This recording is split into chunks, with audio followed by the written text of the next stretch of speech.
So, we are now at part 21 of my life story testimony. You know, sometimes it's a little bit grueling remembering all of this, but I feel good about. I feel there's a purpose to it. However, I'm going to start today with a Bible verse and a very quick comment about from this Bible verse that of what I've learned from visiting many different churches. It's Matthew 3:13 through 17. Then Jesus came from Galilee to John at the Jordan to be baptized by him. But John prohibited him, saying, I need to be baptized by you, and do you come to me? But Jesus answered him, Let it be so now, for it is fitting for us to fulfill all righteousness. Then he permitted him. And when Jesus was baptized, he came up immediately out of the water, and behold, the heavens were opened to him. And he saw the Spirit of God descending on him like a dove. And behold, a voice came from heaven saying, This is my beloved Son, in whom I am well pleased. Well, the one sentence in here, which is in red in my Bible, where it's a Bible where all of the words of Jesus are in red, is when Jesus answered him, Let it be so now, for it is fitting for us to fulfill all righteousness.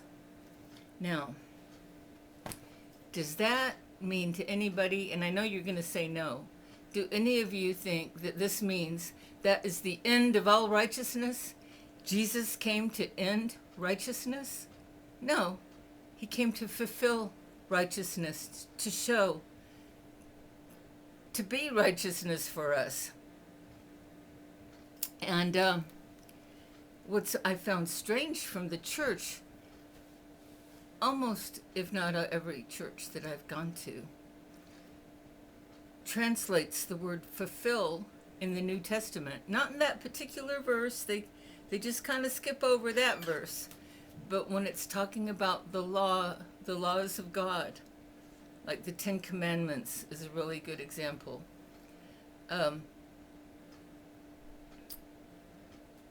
They say, oh, Jesus came to fulfill the law, so we're no longer under the law because the law, he ended it because he fulfilled it. Well, I haven't ever seen any dictionary that says that fulfilled means ended. It doesn't mean ended. And he came to be the law. He is the law. He's God. He's the Word. He's Scripture. And yes, there are some things that used to be ordained to do in the Old Testament that we don't do anymore. Those things, I think I don't know how many of them already had been ended before Jesus came. I don't really know. Maybe, I don't know, because things got really strange in the synagogues. A lot of traditions came in, and things that men wrote, they started calling scripture, and then they had something called tradition, that the reason you would do something would not be because it was in the scriptures, but because it was part of their tradition. Things had gotten pretty confused in the in Israel, and those who were considered to be the children of God. Anyhow, that's been very, very strange to me, that at least here in the Western church, in the Western part of the world, the churches have been defining fulfilled as being ended. Jesus fulfilled the law, so that means none of us need to do it. You know, and when you look at the law of God, It's all things there he has to keep in place, to just like a father will give rules to his child. It's not because he doesn't like his child and he wants to limit his child. It's because he wants to protect him and keep him, keep him from being kidnapped, keep him from being run over by a car, a lot of things. So this is what I have found, is that when I believe the Bible and I follow what it says, it's a great blessing to me. This is when I finally came to Jesus for real all the way, and after almost 60 years, that was one of the main lessons I had learned. It took my whole life to learn it, was that obeying the commandments in the Bible is just supreme. It's wonderful and it's good. And anyhow, that I want to segue into, because I'm sure there must be some people thinking, why does she always have a head covering on? It looks so, I don't know, maybe it looks old-fashioned, or maybe it makes people think I'm part of some group that is legal, what do they call it, legalism? No, it's none of that. It's me obeying what it says in the Bible. And it wasn't even the Old Testament, it's the New Testament. When Paul, in 1 Corinthians 11, told men that they should not have a covering over their head when they preach or pray, and women should have a covering over their head when they preach or pray, or when they prophesy or pray. And a lot of the Bibles will say wives rather than women, but actually when I looked up the word, it was women, not wives. Although back then, I guess if you were a woman and you were 16 or 18, you were usually already married. I know there were many exceptions, no doubt, but it was just almost a given that you were married. That's the way things ran. And anyway, I also have seen in history that up until, for well over 1,000 years, people who followed Jesus Christ, whether they lived in the West or the East in the world, the women were wearing head coverings, at the very least when they went to church. And all of them. Nobody was fussing about it or anything. It was just the normal thing. And if you look at photographs of Christian groups and things like that before this all started happening, of the women taking off their head coverings, they all have their heads covered. And then certain denominations that have their heads covered all the time. Anyway, it was once they started taking the head coverings off, is when you look in history, and that's when you start seeing a big division between men and women starting to take on very different roles. And now, I'm not saying it was all bad. I am not the one to know the answers to a lot of things. But it's really clear that that's when feminism started. They call it feminism. I don't like that word because it ought to be feminine if it's feminism. If you called something masculinism, I would think it would be masculine. But feminism is not feminine. It's like women trying to act like men in many ways, either wanting to dress more like men or act more like men or take on the authority that in the Bible is only for men. At least in the sense of, women are not to take authority over men in church or in other places. I don't know about other places, but in church, I've heard of situations where there wasn't a man to be there, and that's a perfect time for a woman to take authority because there's no one else to do it. She's willing to do it and feeling called by God, and that's fine. Anyway, I don't want to get into a big thing about it, but I've never liked feminism. I saw some bad fruits of it even back in the 70s. Men started being afraid to even open a door for a woman. Southern gentlemen, I loved that became a tradition in the South, that men were very gentlemanly to women. If a woman entered the room, he'd take off his hat to, to respect her. And they'd probably stand up. They'd take off their hat and stand up, and maybe kind of look at kind of bow their head a little bit. And then when the woman sat down, then they'd sit down too and maybe put their hat back on. This is not in church. This is just regular stuff. Anyway, I thought those things were wonderful. Men opening doors for women and all of that. It was beautiful. And that wasn't allowed anymore because of feminism. Men were just as likely to get yelled at if they would open a door. I love that story where someone opened the door for a woman and she said, "Did you open that door because I'm a woman?" And he said, "No, I opened the door because I'm a gentleman." I just thought that was funny. I don't know if I got that right. I'm really bad at repeating jokes. I usually forget the punchline. I remembered the punchline, but I don't know if I told the joke right. Anyway, enough of all that. It's my little tip of the headscarf, so to speak, against feminism and for following the Bible. I've known so many women who are so dedicated and Bible believing, but they stop at the head covering, and then a few that do the head covering, but you can't hardly see it. It's kind of hidden. You'd have to get a camera to take a picture from the side or the back to even spot it. And so I like wearing one that's really obvious. In fact, I like wearing it also because since my hair shows, it's clearly not a Muslim. Didn't want, when I first started wearing head coverings, I was kind of worried about being confused for being Muslim. And there are other things about the way I dress that would never be Muslim, I don't think, like wearing bare feet with sandals. But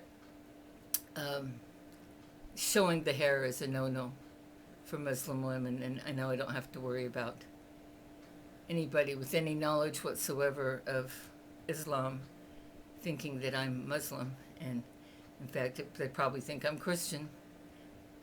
Anyway, I don't even have to wear a cross, and that's about the head covering. And again, I want to repeat what I said before. I don't judge women for not wearing a head covering. It has been so deeply ingrained in our consciousness now for, well, it's been almost 200 years of women being in rebellion against submitting to their husbands, for instance. And of course, the excuse used is always the bad ones, the bad husbands, the ones that are abusing their wives and beating their wives and going on ego trips, controlling their wives. This is not what God planned, and this is not what he taught. In the Bible, it says that the husband is to love his wife the way Jesus loves all of his followers, which in the Bible is called the church. The church is not a building. It's not a denomination. We use that word these days as if it were, but it's not. The church is every single true believer in Jesus Christ, and we all have a purpose in our lives, and we're all part of the body of Christ. Jesus Christ is the head of the church, if you want to use that metaphor of a body. He's the head. He's the one who directs us. He's the director. And then there's people who are the fingers, and people who are the knee bones, and people who are the feet, and all of us together, just like with a body. If you have an appendage missing, it's crippling. And the more of the body that's in good working condition, the better the body of Christ is able to deal with what's going on and all the evil happening in this world. Okay, And as a woman, I'm not really here to preach. I'm not supposed to preach. And I apologize if that sounded like preaching. I think of it more as sharing, but whatever, you know. Judge me if you like, but probably better not to judge. Jesus will be our judge. And none of us have a high enough pay grade to be judging others. But we do have more than a high pay grade to love others, including our enemies. Okay, so end of my little long lecture. Part 1, part 21. In my, it's kind of grueling remembering so many of these things, because now that it's clear to me how much following the Bible and following the words of Jesus would have protected me in so many ways. I mean, it just would have changed my life in such beautiful ways. It's kind of painful to look back and see how I was following my own mind for so long. And there was a lot of grace there, because I did love Jesus, and I did have the Holy Spirit was out there. I can tell he was definitely out there just keeping me from dying until I would finally get it through my noggin. What in the heck is going on? If anybody that you know of took more than 60 years to come to Jesus, other than those who just come to Jesus 1 minute before they die, I'd like to know about it, because I'm the person that took the longest as far as I know. It's a pretty odd distinction for me to have. It doesn't sound real good, does it? Anyway, I just am so happy because I did finally come to Jesus. Yay, yay, yay. Okay. So, where I left off, I was leaving Austin, Texas. I felt so hurt and abandoned. You know, my closest friend was getting involved with the biological father of my baby. And because of the argument where she felt that I was asking her to take sides and that was unfair, she didn't speak to me anymore. We didn't talk anymore. And of course, Richard, I guess he didn't talk to me anymore. And I had people that had, I felt betrayed by the people who had me move out when I was pregnant. Just one thing after another. I didn't really have much of a support. I didn't have really any support group in Austin. I had one or two good friends out of town, like the one who helped me with the money I needed to get a car and to get an apartment. She's still a good friend, and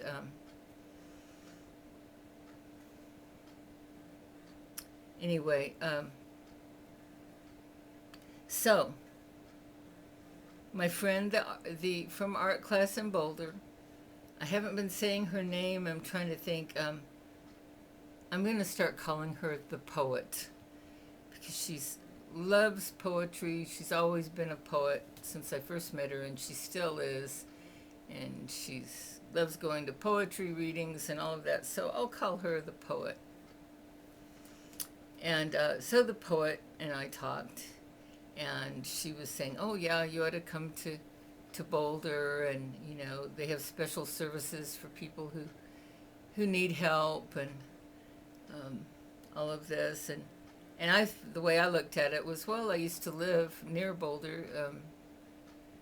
I lived a little while in Boulder, and of course Denver, I had lived there for 10 years of my life, and so it felt like a familiar place to move to. And Colorado has a lot of beautiful qualities. And I thought, okay, well, that sounds good. And then she helped me because, I had no way to go find an apartment. And here I moved there with a 4-month-old baby. So I didn't have the money to be staying at a hotel or motel while I looked for a place to live and all of that. That just wasn't going to work. So she, for me, went and found a place that was inexpensive, as inexpensive as you could get pretty much. And somehow I sent her the money or whatever. We worked that out, and so she was able to. I was able to by proxy lease that apartment. It was not really an apartment. It was a room in a house that had. I'm not sure how many rented rooms. Maybe 4. Anyway, I never really explored much of that building. There was no kitchen in my room, but I had a small, like, university student size apartment. Refrigerator. And down the hallway, there was a kitchenette that nobody seemed to hardly ever use, and a washer and dryer.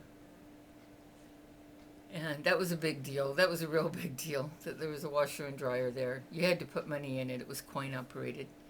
And anyway, so I drove up there, and a couple of my friends drove with me. They wanted to make sure I was safe, and that was so sweet. The same friend, and that's insisted on loaning me the money for a car. In fact, she and her boyfriend.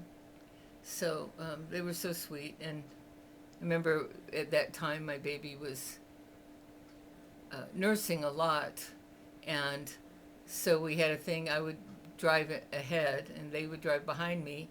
And then if I put on my blinkers and got pulled to the side of the road, then they knew that meant I needed to stop and nurse the baby who was in the back seat. So I'd have to stop and I'd get out and, pick up Tristan and nurse him for a little while and then put him back in his car seat.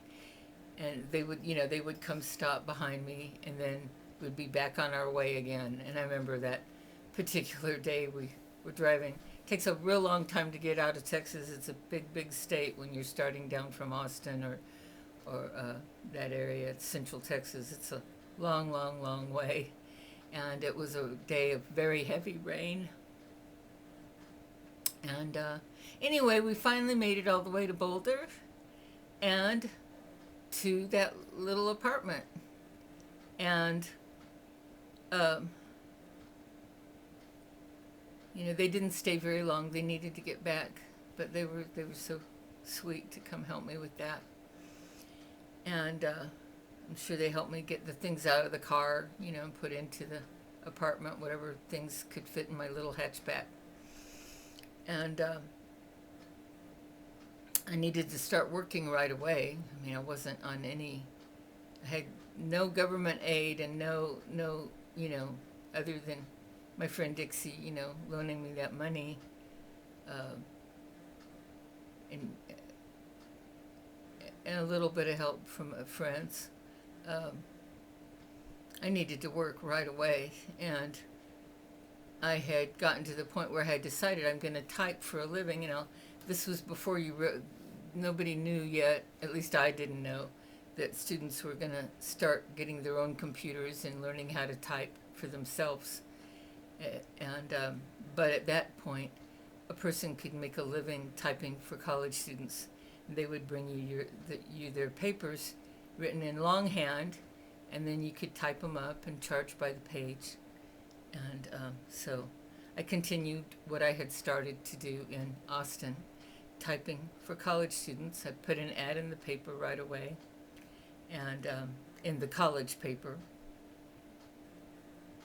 And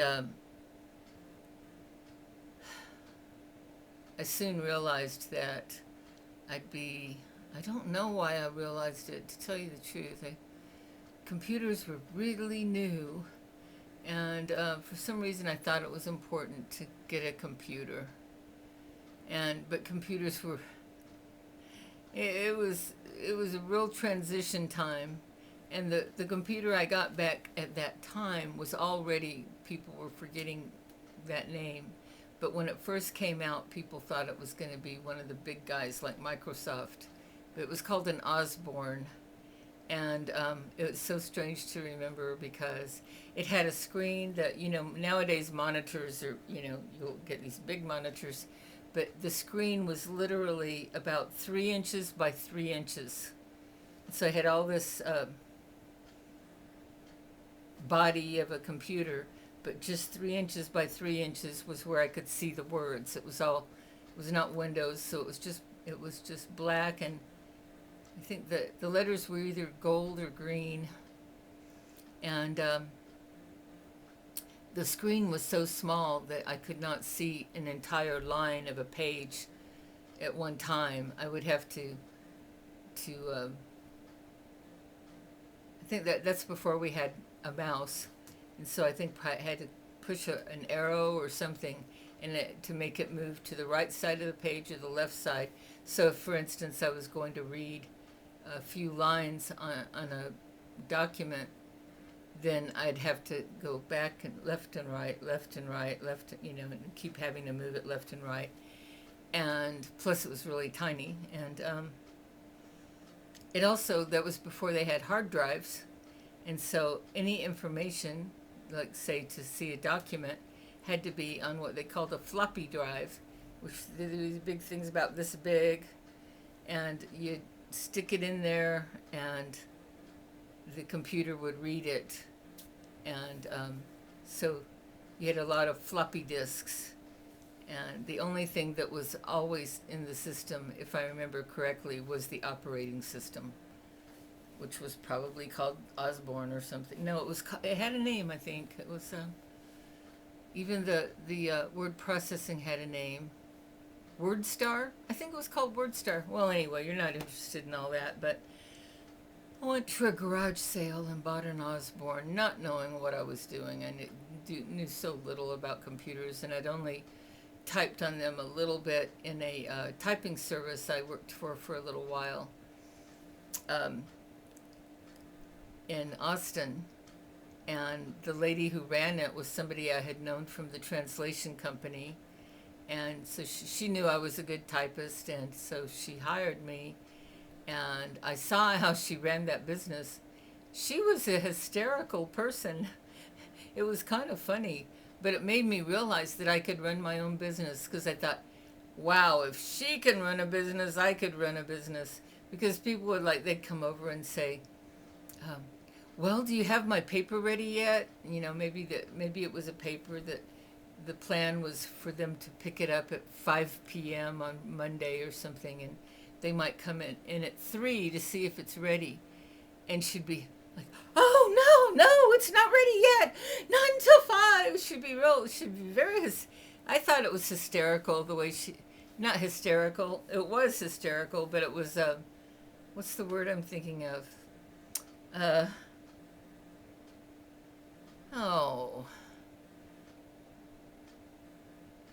Well, yeah, it was like going into hysterics. She would go into hysterics all the time with the clients. I mean, she didn't even wait till they leave to go into hysterics. She'd do it right in front of them, and she was making a living and getting work. And I thought, wow, if she can do that, even I could run a typing business. That was, I think, when I really realized that I could do it. And anyway, she had computers, and that was where I first started learning to use computers a little bit, and they were a lot better than my little Osborne. So anyway, got an Osborne computer, and it was called a Daisy something printer. They were really loud. The printers back then, or at least the one that I had, it was in the early stages. This is, 1986. Yeah, 1986. And how typewriters would have those keys before the IBM Selectrics. They would strike the paper. They'd strike it through the carbon. Pa, pa, pa, pa, pa, pa, pa, pa, pa. If you're typing fast, it'd be going. And this printer had those striking keys, and when you would have it do it, it would be typing 200 words a minute, which was like, wow, that's so fast. And it was noisy. It was like having a really loud, fast typist in your house, in your apartment, that was going really fast and didn't hardly ever stop. It was noisy. And people used to joke when they saw me there with my baby. They said, "Well, he's always going to feel comfortable in offices," because he was always hearing that daisy printer going off. And anyhow, I started getting work. Not a lot, but it was enough to get. It was enough to make a living, and um, I, I just loved being a mother. I really, and I still, haven't been like a mother with a baby for a long time now. He's going to be pushing 40 before too long here, but it was so wonderful. He always felt like such a gift, and so there we are in Boulder, and I've got some funny stories, but it's nothing about Jesus or anything, so I'll skip those for now. I might share them sometime. Funny stories about things that would happen with my son and things like that. And there was a guy that moved into the other room in the house that our units were in, who shared the same bathroom as me. And none of us used the bathroom a whole lot, thank goodness. I don't remember ever having to wait for somebody to get out of the bathroom so that I could go in. That was really nice. Anyhow, his name was Crow. He went by the name Crow. And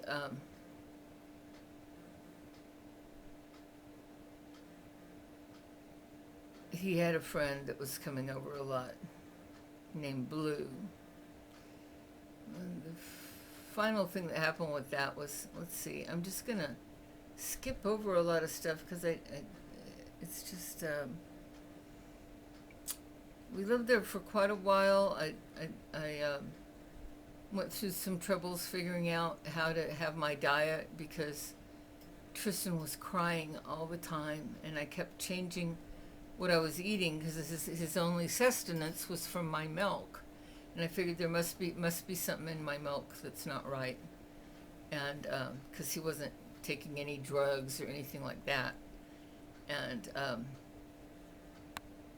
finally, when I went on what back then was called a yeast-free diet, it didn't allow anything with any kind of wheat. It was a very no sugar. I don't remember all the rules, but it was a very strict diet, almost like a macrobiotic diet. And I never cared for macrobiotic diet, but I discovered that if I only ate things that were allowed on the yeast-free diet, he stopped crying. It was amazing. And so what I would do is once a month, I would have something that I wanted that wasn't allowed on the yeast-free diet. It was partly because I just wanted a break, but it was also because I figured one day it'll not make him scream anymore, and I want to know as soon as possible. And sure enough, it was about after 2 or 3 months, there was a day that I tried that, and I had ice cream or something, and it did not make him cry anymore. So it was something that was more in his the first 6 months of his life. His digestive system or whatever was really, really sensitive, and that's how I got through it. It was amazing. It was amazing how that was. He would just, within half an hour or whatever, not very long after I would eat something not allowed on the yeast-free diet, he would be screaming again. And then, by the next day, I'd be back on the strict diet and no more crying. That's not really about Jesus, but I just didn't want to leave that part out. Okay. I experienced what I realize now. I didn't know what it was at the time, but My friend, the poetess, she had a little girl that was probably 4 years old. And the poetess was a very loving mother, but she was a very eccentric mother in some ways. And I'm not the one to judge, and I wasn't around her all the time, so I don't really know what was going on all the time. All I do know is that I went with her to the grocery store with her little girl, and she was telling her little girl, we're not going to get such and such. It was something that her daughter wanted. It was something that wasn't really healthy and had a lot of sugar in it or whatever. And the poetess was very much into trying to eat and feed her children healthy. But her daughter did not want healthy. She wanted whatever it was. And poetess knew that before she went to the grocery store, and she told her before they went, we're not going to get that. And they got there, and then her daughter kept saying, I want that, I want that, I want that. And she said, no, no, no, no, no, no. And we made it all the way to the check stand, and when what the daughter wanted was still not in the shopping cart, she threw a fit. I mean, it was like yelling and screaming, and I think maybe laying on the floor, refusing to move, and whatever she could do. It was really, truly like somebody possessed by a demon. I didn't think of it that way at the time, but it was clear that there was a real problem here, and I advised the poetess not to give in. I said, if you give in on this, then she'll just be doing this every time. And so because of my influence, she did not get it, even though, and poetess was very embarrassed because, of course, all the people in the grocery store looking over at her and her screaming child, and it was very embarrassing for her. And we got out and we went to the parking lot, went to the car, and the little girl was still screaming and yelling and fighting this. She wanted her treat, whatever it was. And we were trying to put her in the car, and one of us had opened the car door, and the other one couldn't get her in the car. She was just fighting with all of her strength, and so it took the two of us to get her into the car and close the door. It was very difficult to do. And I remember all the way home, I think poetess dropped me off at my place. I guess my son was there, but he was just quiet. I'm sure he was there, but it's funny that he's not really a part of the story. And I said, just don't do it anymore, poetess. Don't give in to her. And sure enough, when I talked to her the next day, what happened is once they got home, her daughter continued with her rage, and who knows what she, probably banging on the walls and kicking and screaming, and she did not stop until poetess went out and went to the grocery store and got her what she wanted. That is the opposite of what I learned how to do as a mother, and my son was just wonderful. He really was. But I would explain to him before we went to a store, I'd say, now look, I don't have much money, and I'm not going to get much. I'd tell him what I was planning to get, and I said, there might be things there that you're interested in or want, but we're not going to get it. I just need to tell you that now. And if you come with me and you make and you fight about it or scream that you want something, then I won't take you to the grocery store with me anymore. I didn't know how I'd be able to pull that off, but that's what I told them. And from a very young age, we'd go to the store, and after I'd lived in that place about 6 months, it was so claustrophobic. I had to sell my car so I could have enough money to get a real apartment. And in the money that I got from selling the car, I was able to pay back most whatever I still owed to my friend Dixie on the car. And but then I had no car. But we moved to a place where there was a grocery store, a vegetarian grocery store, and it was only 1 or 2 blocks away. So that was where I would take him for grocery shopping. And people were always, the checkers were always amazed because, he might want to see something, and, if he'd reach out, something, I'd hand it to him so he could look at it. It might be a little toy looking thing or whatever, and he'd look at it, and then I'd say, okay, we're going to go to the checkout now, and I'd take it from him, and he would never cry. He wouldn't give me any trouble about it at all. And the checkers were just amazed. They said, we never see children like this. This is amazing. And I said, and it was just, he was always that way. He did not feel entitled to get anything that he didn't already know was coming along. I mean, he was an amazing baby. Anyway, so we had moved because I was very claustrophobic in that place that we had been in, and now I didn't have a car anymore, but I didn't really have that many places I needed to go.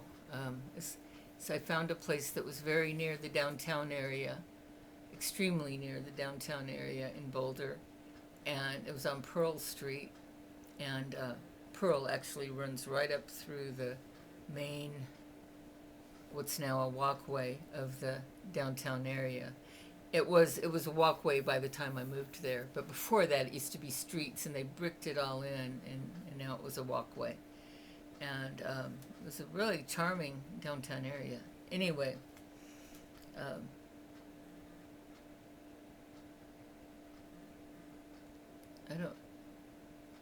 don't remember where the bank was, but it was in walking distance. Anyway, so we lived there, and I had started working for a man that I heard about through the poetess. She said, oh, there's this guy, he's named Guru Das, and he has put out some books. They're really cool books. It was about, what was it, flower essences and gem elixirs. It was supposed to be all about this vibrational healing, and you'd go by the moon and the sun and all this stuff to make your flower essences and your gem elixirs, and that I was so, oh, that sounds great. I was, that's all sound real good to me. And she said, well, sometimes he needs, I'm sure he needs somebody to transcribe, because he gets all his information from a channeler.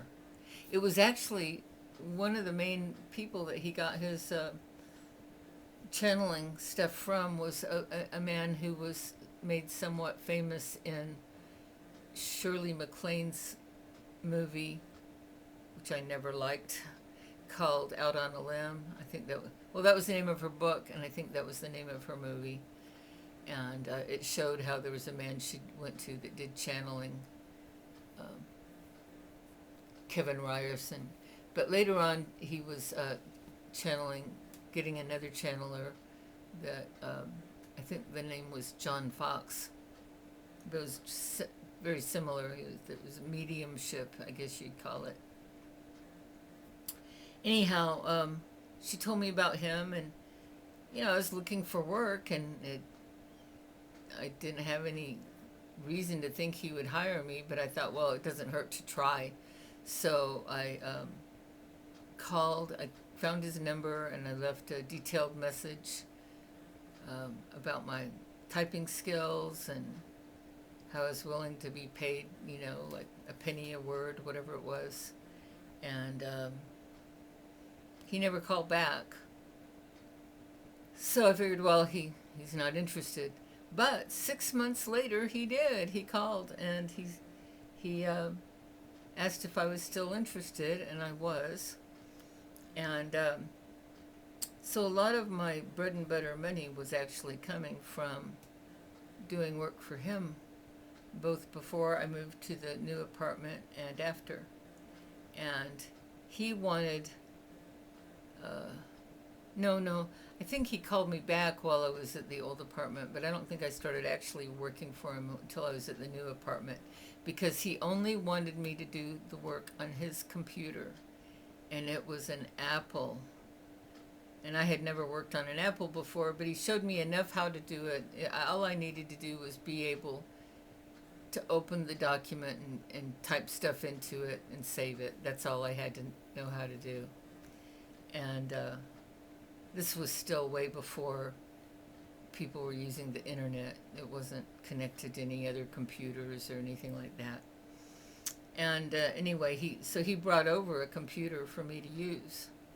And but one of the rules was do not ever use it for anything except my work. And so I didn't. I just used it for his work. And I wouldn't even know how to use it for other people's work, because you'd have to have a printer and da-da-da. Anyway, I transcribed these channeling sessions where he would be asking the medium questions of a spirit that called himself Hilarion, and was supposedly an enlightened being on another spiritual plane that was trying to help humanity. I bought into all of that. It was like, oh sure, I had no I didn't have discernment, and I didn't know what the Bible said about mediums and divination. I totally missed that part. I didn't even argue with the Bible about it. I didn't know it was in there. Anyway, and I was believing all this stuff Hilarion was saying, and a lot of it didn't really apply to me. But and the main book that I transcribed for Guru Das was one about healing with herbs. The spiritual, it was called, the name of that book was something like the spiritual something. Can't even remember the name of the book anymore. Anyway, so Guru Das would ask him questions like, okay, well, what about grapefruits? And Hilarion said, well, grapefruits have this spiritual essence where, it helps bring on the consciousness of a worldwide consciousness of being a part of the entire brotherhood of man, and it's a very global, it's like a good thing for someone to take who only cares about their own little community, and they need to care about more people. Some things like that. I really don't remember a lot, but that one really struck me because the first thing that my baby ever wanted to eat was grapefruit. I was really shocked because I wouldn't let him at first because I just was sure that he wouldn't like it. I said, babies don't like sour things, but he'd keep going, And so I thought, okay, I'm going to let him taste it, and then he's going to realize he doesn't want it. But he loved it, and I didn't get to eat any grapefruit myself for a long time because I'd peel each one, and get them all out so he wouldn't choke on that outer peel. And, he loved grapefruit. And so I paid attention to the grapefruit thing from Hilarion. And so anyway, I was doing all that. Guru Das did not pay well, but at least it was some regular money. And I didn't have to go anywhere to pick up the work and drop it off because he would bring it and pick it up and all of that. And during that time, I discovered that most people in Boulder, they didn't have time for each other the way I was used to people being in Austin. In Austin, it was more like, and that's not how this is today, okay? It's totally different than today. We're talking 40 years ago. But people had time for each other, and they had time to just get together and party, is in the party. When I say party, I mean in the sense of going out to hear music. It was a big music town. It still is, but it was a lot more grassroots back then. Now it's become very commercial and who knows what. It's just Austin went from a charming town to a metropolis in the time that I've known it. Anyhow, in Boulder, everybody just seemed too busy, and I discovered that a lot of people who might otherwise have had time didn't have time because they did volunteer work. And that all sounds really nice. I mean, that's great, people doing all this volunteer work, but people didn't have time for their friends. That was my perception. People didn't have time for their friends because they were too busy with their volunteer work. I thought it was very odd, and of course, me with a little baby, I couldn't go meet people by being a volunteer anywhere because I was a volunteer mother. Anyway, and it's great. I almost never ever left my son with anyone to be babysat. I think very, very, very few times. I mean, maybe once or twice. Definitely once. Twice, I'm not sure. That's about how much I left him with babysitters. I was a very hands-on mother, and but that limited what I could do also. Anyhow, a time came where for a while I was doing really well with the student typing. I was even typing for a professor. I believe he was an astrophysicist. He was a very nice man, very refined older gentleman. And I did typing for him. All of this, of course, on my typewriter, an IBM Selectric. And which by then I had gotten a correcting IBM Select, the Cadillac of IBM Selectrics is what I was typing on. And I would always use the best paper, 25% cotton. And where I had moved to, there was an office store immediately across the street from me. So that was really handy. And, if I needed to buy new ribbons for the typewriter or more paper or whatever, I'd just walk across the street and go buy it. And anyhow, a time came where I suddenly wasn't getting hardly any work. I didn't know why. I kept trying to maybe change my ad in the college paper so that it would be more prominent or whatever. It wasn't helping. And it got to a point where, before I say any more, I'm leaving out a really big part of all this, which is that I saw an ad somewhere by someone who said she was a channeler, and she could give readings, and she also was a teacher of channeling. Now, why I was interested in that, I really don't know, but I found that to be interesting. And I asked her if she would be willing to do a trade for me doing some transcription, because since she was channeling, of course she was recording it, and it was easier said than done than to get it onto print. And so she accepted. She liked that trade, and I think first she did a session for me, and she had a spirit guide named. Her name was Maya, and her spirit guide was named. I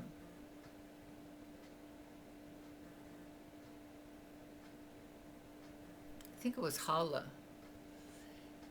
And she would go into what seemed like sort of a semi-trance, and I could ask questions, and Hala would give answers. And the thing that got me convinced that she was a real thing and not a fake was she said that what happened to her was one night she went to bed knowing only English, and she woke up in the morning and she was able to speak 3 different languages. And she said that was all from her work with her connection with the spirit world. And Gullible old me. I don't even know if that's true or not. I never tested that or asked her to speak in another language for me or anything. So, but that was her story, and she was sticking to it. And anyhow, so I was kind of in awe of her. And we did the reading, and readings are readings. I mean, I don't. There was nothing that came out of it that was like, oh wow, I realized something now I didn't realize before. I don't have much memory of it, but I was interested in becoming a channeler myself, which is the same thing as a medium. I didn't think of it that way, but I didn't have any opinions about mediums much either, although I'm sure I had a little bit. It would have sounded a little more scary if I'd thought of it as a medium. And I told her I was not interested in something that would, because I knew I was aware of people like Edgar Cayce, who, when he would do his mediumship, he would go into such a deep trance that when a session was over, he couldn't remember anything. He couldn't remember the questions. He couldn't remember the answers he gave. Nothing. And he only knew what he said because a secretary or a recording, and then he would hear what he said. They called him the sleeping prophet, and that's why it was like he was asleep while he was giving people readings, and he did that for many years. And he went back and forth in his own mind. He couldn't decide if this was really from Jesus or not. Guess what? It wasn't. It wasn't. But I used to believe that it was, and I had been exposed to Edgar Cayce, and I thought he was great because it turns out that some of those in the spirit world who are not our friends do have abilities to do things like healing. It's not super common, but it's common enough, and it's enough it convinces a lot of people, well, I did this and it worked, so therefore what they're into and what they're saying is all true. And I was kind of like that. It was I followed a couple remedies that was in a Cayce book, and it worked, or it seemed to work, and therefore he was right, and it really was for the good Jesus, and I didn't think much more about it, except for I just thought he was great. Well, anyway, I knew that a person could go into a deep trance like that, and I didn't want to do that ever since I had been experiencing sleepwalking when I was younger, both when I was about, I guess, around 7